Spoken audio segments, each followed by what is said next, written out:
और बारां के केलवाड़ा थाना क्षेत्र के ढिकवानी गांव में सोमवार शाम को काम पर से घर लौट रहे एक हलवाई की कुछ लोगों ने पीट पीटकर हत्या कर दी। बताया जा रहा है कि ढिकवानी गांव के रहने वाले ओम प्रकाश अपने काम पर से घर पर लौट रहे थे। इसी दौरान राजीव गांधी केंद्र के बाहर कुछ युवकों से उसकी कहासुनी हो गई। इसके बाद उन लोगों ने उस पर धारदार हथियारों से हमला कर दिया, जिसमें उसकी जान चली गई। खास बात यह कि ओम प्रकाश के बचाव के लिए वहां आए 4 परिजनों को भी उन बदमाशों ने पीटा, जिन्हें उपचार के लिए अस्पताल में भर्ती करवाया गया। गांव के लोग इस घटना से नाराज हैं और पुलिस के खिलाफ प्रदर्शन कर रहे हैं। पति नहीं भैया हलवाई काम करके जा रहा था, रोड पर उसने मार पीट कर दी। अकेला था वो, उसने घर पर फोन कराया, माया के बाद मार के डाल रहा हो गए लट दे दा। अच्छा, कहाँ के हैं वो जो भाई साहब? ढिकवानी के हैं, देवी ढिकवानी के साथ।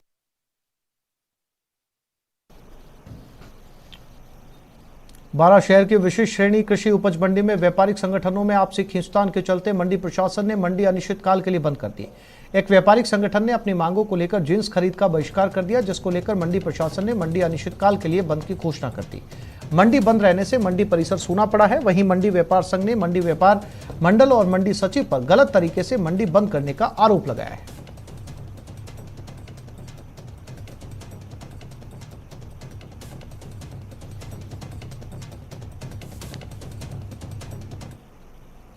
मंडल के सदस्य व्यापार मंडल द्वारा मंडी सचिव और यहाँ के प्रशासक को मंडी में माल नहीं खरीदने का, बायकॉट करने का एक पत्र मंडी सचिव को और मंडी प्रशासक को लिखा गया। उस पत्र पर विचार करके, व्यापार मंडल के पत्र पर विचार करके मंडी सचिव ने यह मंडी हमारी अनिश्चित काल के लिए बंद कर दी। 2019 में जब 2.25% आड़त थी, उस समय सीडी 55 पैसे हुआ करती थी, तत्कालीन जिला कलेक्टर मोदी ने करी। फिर उसके बाद से आड़त 2.25 हो गई तो सीडी खत्म हो गई, और अभी वर्तमान में वापस आड़त 2.25 हो गई। तो व्यापारी ने कहा कि जो पूर्व की बात अनुरूप हमें 55 सीडी दी जाए, इसी को लेकर गतिरोध बढ़ा। जयपुर में मल्टीटास्क स्टाफ यानी एमटीएस भर्ती परीक्षा में फर्जीवाड़ा सामने आया, जिसमें शिवदासपुरा थाना पुलिस ने महुआ से निर्दलीय विधायक ओम प्रकाश हुड्डा के छोटे भाई हरिओम मीणा और फर्जी अभ्यर्थी ऋषि कुमार को गिरफ्तार किया है। प्रारंभिक पूछताछ में फर्जी अभ्यर्थी ऋषि कुमार ने खुलासा किया है कि वो जयपुर में रहने वाले हरिओम मीणा के कहने पर उमेश कुमार की जगह एमटीएस की परीक्षा देने आया था। पेपर देते वक्त परमिशन लेटर और आरोपी के फोटो का मिलान नहीं हुआ। सूचना के आधार पर पुलिस ने दोनों आरोपियों को गिरफ्तार कर लिया। एमटीएस भर्ती परीक्षा एसएससी आयोजित करवा रही है, जिसकी सोमवार को परीक्षा थी। चतुर्थ श्रेणी कर्मचारियों के पदों के लिए आयोजित इस परीक्षा का केंद्र सीतापुरा में एक निजी कॉलेज में था, जहां ये फर्जीवाड़ा पकड़ा गया।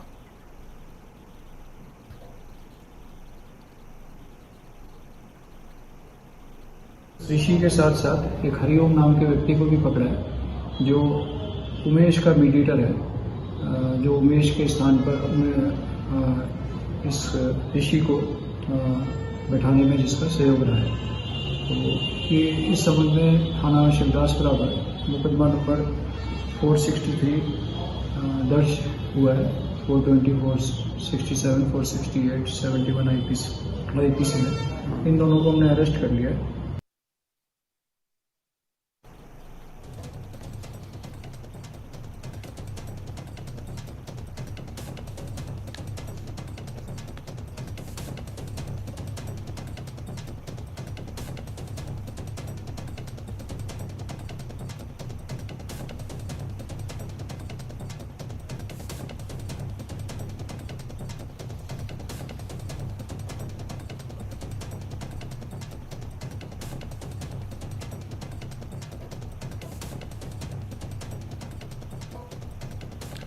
बसपा से कांग्रेस में आए विधायक टिकट को लेकर आशंकित हैं। एमएलए ये कहना है राजेंद्र गुड़ा का। गुड़ा ने कहा कि सोनिया गांधी और राहुल गांधी से भी बात करवाने को कहा गया था, लेकिन वो कमिटमेंट भी पूरा नहीं हो पाया। गुड़ा ने नाराजगी जताते हुए कहा कि अगर कमिटमेंट पूरे नहीं हुए तो सोचना पड़ेगा।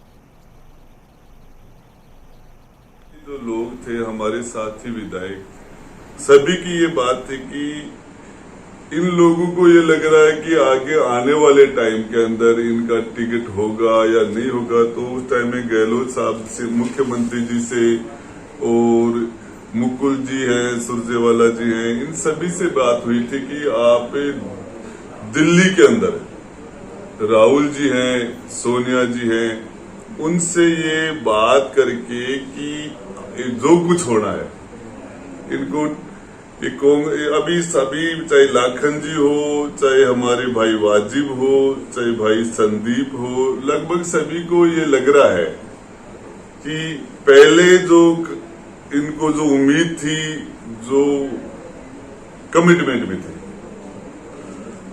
वो जिस किसी कारण से पूरे नहीं हो पाए, तो उसके बाद में अविश्वास और बढ़ गया कि ये टिकटों के लिए, कांग्रेस की टिकट को लेकर भी अब इन कॉन्फिडेंस से साथी विधायकों का कम हो रहा है। उसमें इन्होंने ये कहा था कि हम दिल्ली में आपकी बातचीत करा देंगे बड़े नेताओं से, हमारी ऑल इंडिया के अध्यक्ष सोनिया जी से, राहुल जी से।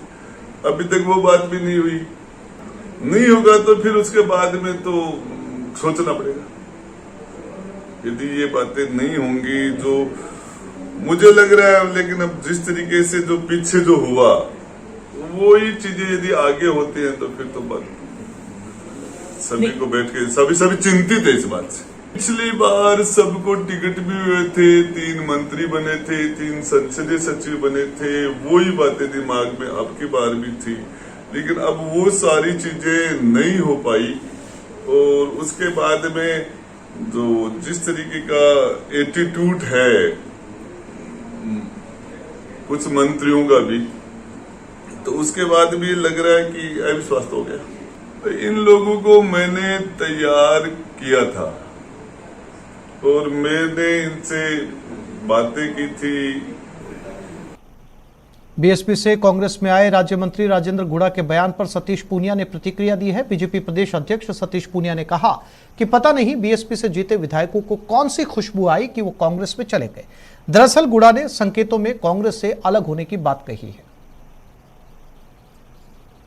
कांग्रेस पार्टी का इतिहास है कि 55 वर्षों में उसने केवल उनके साथ नहीं, देश की जनता के साथ भी कोई कमिटमेंट किया, वो पूरा नहीं किया। इसलिए उनको पता नहीं क्या खुशबू आ रही थी उन लोगों में, क्योंकि न तो विचार के नाते उनके बयान अक्सर मैं सुनता हूं, न व्यवहार के नाते। कांग्रेस पार्टी राजनीतिक तौर पर भी और सामाजिक तौर पर किसी वर्ग का और व्यक्ति का भला नहीं कर सकती। इसलिए उनके यहाँ जो वंश की और परिवार की राजनीति है, उसके कारण लोगों को उस तरीके से तवज्जो मिलनी चाहिए, वो नहीं मिलती। वहीं सोनिया गांधी से ईडी की पूछताछ के विरोध में कांग्रेस के देशव्यापी प्रदर्शन पर बीजेपी ने जमकर हमला बोला है। प्रदेश अध्यक्ष सतीश पूनिया ने कहा कि वो विरोध कर रहे हैं, दरअसल उन्हें डर है कि कहीं अगला नंबर उनका ना आ जाए, इसलिए वो हंगामा खड़ा कर रहे हैं। उन्होंने कहा कि हालांकि कांग्रेस को ईडी जैसी संस्थाओं का सम्मान करना चाहिए। तो सबको लगता है कि आने वाले टाइम में उनके यहाँ भी ईडी के छापे पड़ सकते हैं, इसलिए चोर पहले से अपनी पाड़ बांधता है। उनको, कांग्रेस पार्टी को, कांग्रेस के नेताओं को चाहिए कि संवैधानिक संस्थाओं का सम्मान करना चाहिए। प्रदेश में लगातार बरसात ने जनजीवन अस्त व्यस्त कर दिया है। जोधपुर में 78 सालों में पहली बार जुलाई में भारी बरसात हुई। दक्षिण पश्चिमी राजस्थान के भीलवाड़ा, चित्तौड़गढ़ और पाली में जबरदस्त पानी गिरा। इसमें कई इलाके जलमग्न हो गए और इस दौरान कार, बाइक, सिलेंडर सड़कों पर तैरते हुए नजर आए।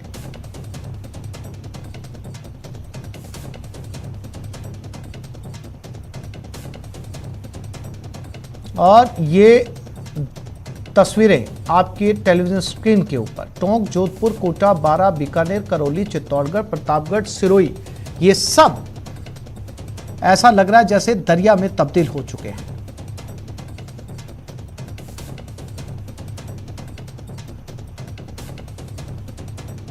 और आपकी टीवी स्क्रीन पर आफत बनी बारिश से जुड़ी 5 और तस्वीरें। जोधपुर में बरसात में ट्रेन फंसी। पाली में रेलवे अंडरपास में वाहन चालक अपनी कार को लेकर घुस गया, पानी में फंस गई। भीलवाड़ा में भारी बारिश में जहां बरसाती नालों में कई कारें फंस गई। और भीलवाड़ा की एक और तस्वीर जहां ड्राइवर ने लापरवाही से एक बस को पानी में फंसा दिया। सवाई माधोपुर में भी भारी बरसात से लोगों का हाल बेहाल नजर आया।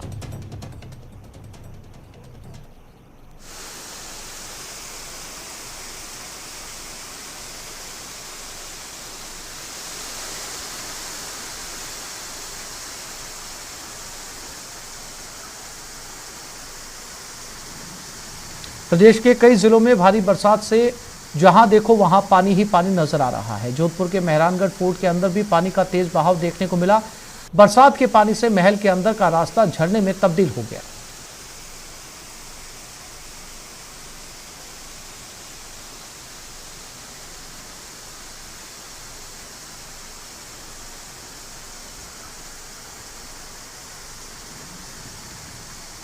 झालावाड़ में भारी बरसात से सभी नदी नाले उफान पर हैं, लेकिन उसके बावजूद लोग लापरवाही के चलते अपनी जान जोखिम में डालने से बाज नहीं आ रहे। ऐसा ही एक नजारा जिले के मनोहर थाना उपखंड क्षेत्र से सामने आया, जहां क्षेत्र की अजनार नदी की पुलिया पर पानी के तेज बहाव में बाइक सहित पैदल पुलिया पार कर रहे युवकों की बाइक नदी में बह गई।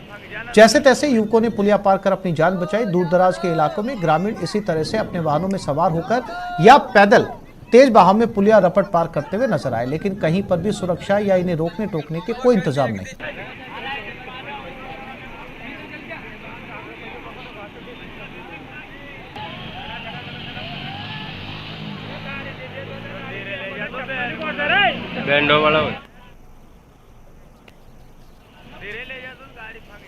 जोधपुर में भारी बरसात से नदी नाले उफान पर है। इस दौरान हिरण को बचाने का एक वीडियो जमकर वायरल हो रहा है। बोरा नाडा से सालावास के नाले में तेज पानी के बहाव में एक हिरण का बच्चा गिरकर आ गया था। हिरण के बच्चे को बचाने के लिए युवक ने नाले में छलांग लगा दी और हिरण के बच्चे को अपनी गोद में उठा लिया। हिरण के बच्चे को निकालने के लिए आसपास के लोगों ने नाले में उतरे युवक का कई घंटों तक हाथ पकड़कर रखा। लोगों ने युवक को नाले से निकालने के लिए सीढ़ी को हवा में ही पकड़ कर रखा, जिस पर चढ़कर युवक हिरण के बच्चे को बाहर लेकर आ गया। ये घटना अब सोशल मीडिया पर वायरल हो रही है।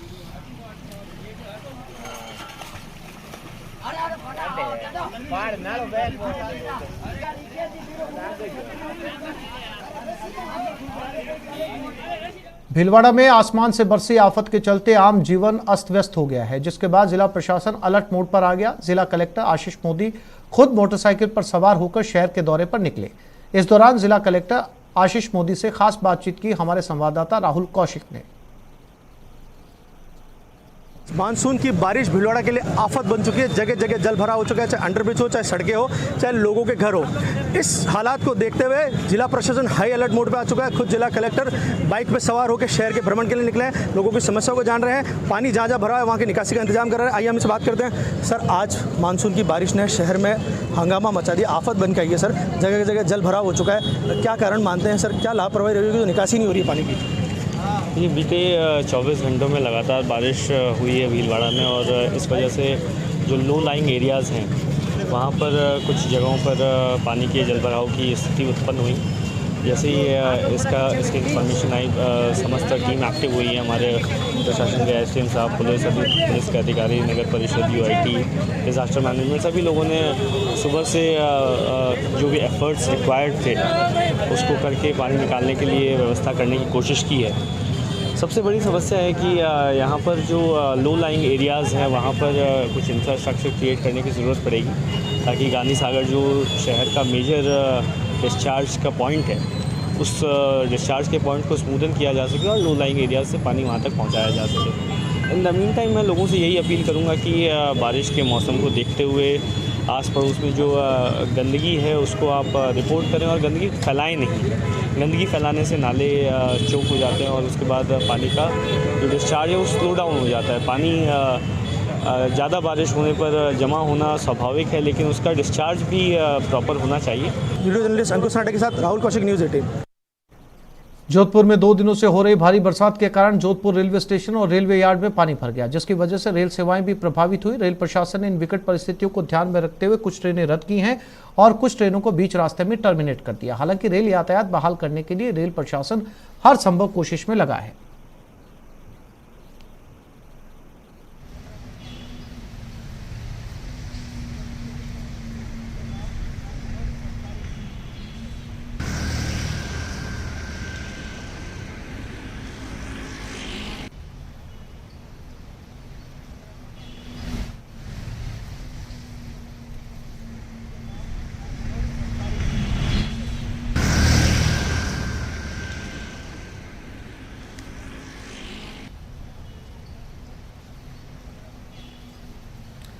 सावन के दूसरे सोमवार से शुरू हुआ बारिश का दौर चित्तौड़गढ़ में भी लगातार जारी है और इसके चलते अब समस्याएं भी सामने आने लगी हैं। बीते 19 घंटों में यहां लगभग 2 इंच से ज्यादा बरसात हो चुकी है। इस बरसात की वजह से चित्तौड़गढ़ के श्री सांवलिया जी राजकीय चिकित्सालय में महिला वार्ड में भर्ती मरीजों और उनके परिजनों को परेशानी का सामना करना पड़ रहा है। दरअसल लगातार बरसात के चलते अस्पताल के वार्ड में पानी भरने लगा है और इसकी सफाई भी नहीं हो पा रही।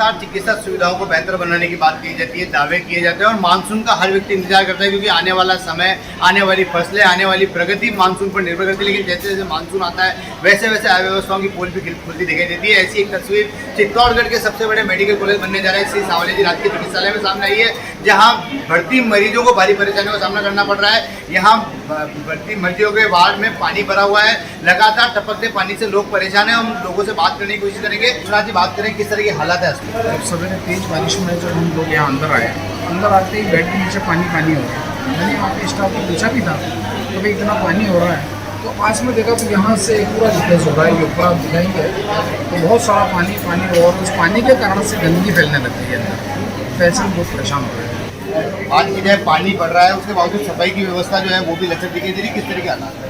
रात भर से बारिश हो रही है, सफाई की हालत तो इतने खराब है, किसी ने यहाँ आके सुध भी नहीं लिया है। बड़ा पानी को कम से कम वाइपर से साफ करते तो भी कम से कम बैठने की समस्या नहीं आती। कोई मरीज के साथ में आया हुआ अपने परिजन भी बैठे तो कम से कम आराम से तो बैठ सके। इतना पानी भरा हुआ बैठे ही कैसे?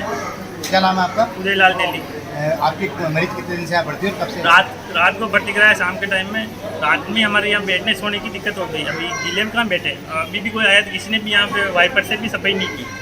उधर एक साइड से सफाई कर दी और इधर किसी ने सफाई भी नहीं की।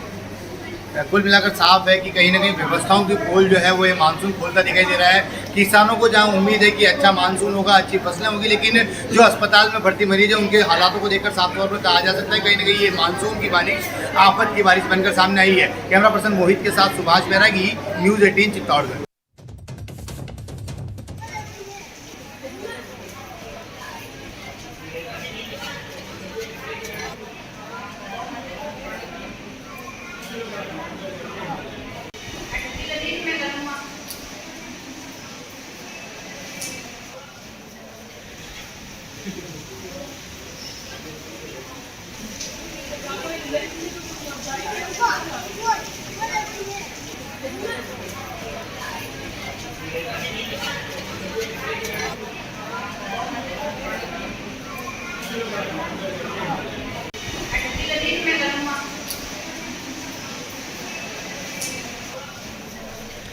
और न्यूज 18 राजस्थान की खबर का एक बार फिर असर हुआ, और यह असर हुआ है भारत के एकमात्र लिविंग फोर्ट जैसलमेर के सोनार किले की हालत पर दिखाई गई हमारी रिपोर्ट पर। 19 जुलाई की रात हुई बरसात में किले में कई जर्जर मकान धराशायी हो गए थे, जिसकी खबर न्यूज 18 राजस्थान ने प्रमुखता से प्रसारित की थी।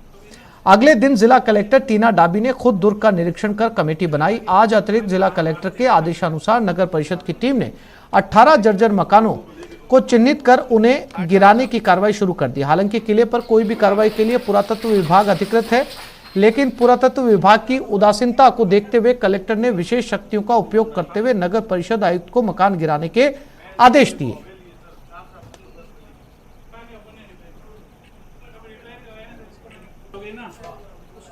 मानसून का मौसम है और जैसलमेर शहर में बारिश का दौर जारी है। इसी के दौरान श्रीमान जिला कलेक्टर महोदय के निर्देशों की पालना में आज जो यहाँ किले में जो क्षतिग्रस्त मकान थे, हमने उनका सर्वे करके पहले ही चिन्हित कर लिया गया था। आज उनकी बैरिकेडिंग करवा के और संबंधित अधिकारियों के संयुक्त उसमें और आज यहाँ कार्य शुरू किया गया है। उदयपुर में G20 सचिवालय का प्रतिनिधिमंडल लगातार होटल्स और पर्यटन स्थलों का दौरा कर रहा है। आज भी यह प्रतिनिधिमंडल कुंभलगढ़ पहुंचा और वहां के विभिन्न स्थानों की जानकारी ली। दरअसल 5 से 7 दिसंबर के बीच G20 देशों की एजेंडा बैठक उदयपुर में होनी प्रस्तावित है। उसी को लेकर 5 सदस्यीय प्रतिनिधिमंडल सोमवार को उदयपुर पहुंचा था। इस प्रतिनिधिमंडल के सबसे पहले उदयपुर के एयरपोर्ट की व्यवस्थाओं को देखा और वहां की जानकारियां जुटाई और फिर शहर के प्रमुख होटल का भी दौरा किया। यही नहीं, उदयपुर के संभागीय आयुक्त राजेंद्र भट्ट और जिला कलेक्टर ताराचंद मीणा से भी प्रतिनिधिमंडल ने मुलाकात कर चर्चा की और G20 देशों की संभावित मीटिंग को लेकर जानकारी दी। आपको बता दें कि भारत को पहली बार G20 देशों की अध्यक्षता करने का मौका मिला है। ऐसे में इसकी पहली एजेंडा बैठक उदयपुर में होने की संभावना है। G20 का जो शेरपा सम्मेलन है वो उदयपुर में होना प्रस्तावित है। इसके लिए भारत सरकार के अधिकारियों का दल कल आया था और उस दल के साथ में जो जॉइंट सेक्रेटरीज, अंडर सेक्रेटरीज और एडिशनल सेक्रेटरीज थे, उनसे हमारा और संभागीय आयुक्त महोदय का डिटेल डिस्कशन कल लेक प्लेस होटल में हमारी मीटिंग थी, उसमें हुआ है। और उदयपुर के विभिन्न स्थलों का कल उन्होंने भ्रमण किया है आज वो कुंभलगढ़ और रणकपुर के दौरे पर हैं। कल उनके से फिर चर्चा होगी। आज कारगिल विजय दिवस है। इस मौके पर हम आपको झुंझुनू के बेसरडा गांव के रहने वाले रामकरण और बंदा की ढाणी के रहने वाले भगवान सिंह की कहानी बताने जा रहे हैं, जिन्होंने देश की रक्षा में सर्वोच्च बलिदान दिया था। ये उस रामकरण की प्रतिमा है जिन्होंने कारगिल युद्ध के दौरान 4 जून 1999 को वीर गति पाई थी। बेसरडा के रहने वाले रामकरण का जन्म 1 नवंबर 1961 को हुआ था और 28 सितंबर 1979 को वो राजपूत रेजिमेंट में भर्ती हुए थे। रामकरण के घर वालों का कहना है कि रामकरण में देश की रक्षा के लिए कुछ भी कर गुजरने का जज्बा था और इसी जज्बे की वजह से वो सेना में भर्ती हुए थे। रामकरण की पत्नी संतोष देवी उस दिन को याद करते हुए आज भी भावुक हो उठती हैं, जब शहीद रामकरण का पार्थिव शरीर उनके गांव आया था। त्योहार बार बैठ चाहे दुख भी आओ जाए सबके हम याद कर रहा था। जब बहुत धरती आकाश एक हो रहा, छोटा टाबर सा मेरा टाबर भी ज्यादा बड़ा कौन सा। अब बेटा वो एक तो भी पापा की जगह ला गया, एक कठे कोई के न काम कर। हमारे भी क्षेत्र का एक वीर बहादुर नौजवान था जिसका नाम था रामकरण सेन, जिन्होंने हमारे खेतड़ी के ग्राम बेसरडा का रहने वाला था। उन्होंने कारगिल युद्ध में अपने बहादुरी का परिचय देते हुए और पाकिस्तान के साथ जो युद्ध हुआ था उसमें विजय हासिल करते हुए शहीद हो गए थे। हम ऐसे शहीदों को नमन करते हैं। बेसरडा के पास ही गांव बंदा की ढाणी के रहने वाले भगवान सिंह भी कारगिल युद्ध में शहीद हुए थे। शहीद भगवान सिंह का जन्म 3 मई 1970 को हुआ था और 17 सितंबर 1987 को वो सेना में भर्ती हुए थे। 28 जून 1999 को भगवान सिंह शहीद हुए थे। झुंझुनू जो वीर भूमि के लिए पूरे देश में जाना जाता है, उस जिले के लॉन्स नायक शहीद भगवान सिंह की हम आज श्रद्धा सुमन अर्पित करते हैं। आज कारगिल विजय दिवस के रूप में हम इसको बड़े उत्साह के साथ मना रहे हैं। इस कारगिल युद्ध में जितने भी वीरों ने अपने प्राणों की आहुति दी, देश के लिए बलिदान हुए, उनको हम श्रद्धा सुमन अर्पित करते हैं। दिवस पे हमारे काकू साहब को हम याद करने हैं सभी मिलके शहीद दिवस के ऊपर। और ऑपरेशन विजय सियाचिन ग्लेशियर में 28 जून को 1999 को वीर गति प्राप्त की। इससे हमारे गांव के साथ साथ पूरे जिले का नाम रोशन किया है उन्होंने। देश की सुरक्षा को लेकर जब भी दुश्मनों की नजर लगी, झुंझुनू के वीर सपूतों ने आगे बढ़कर न सिर्फ उनका सामना किया बल्कि जरूरत पड़ने पर अपना सब कुछ न्यौछावर भी कर दिया।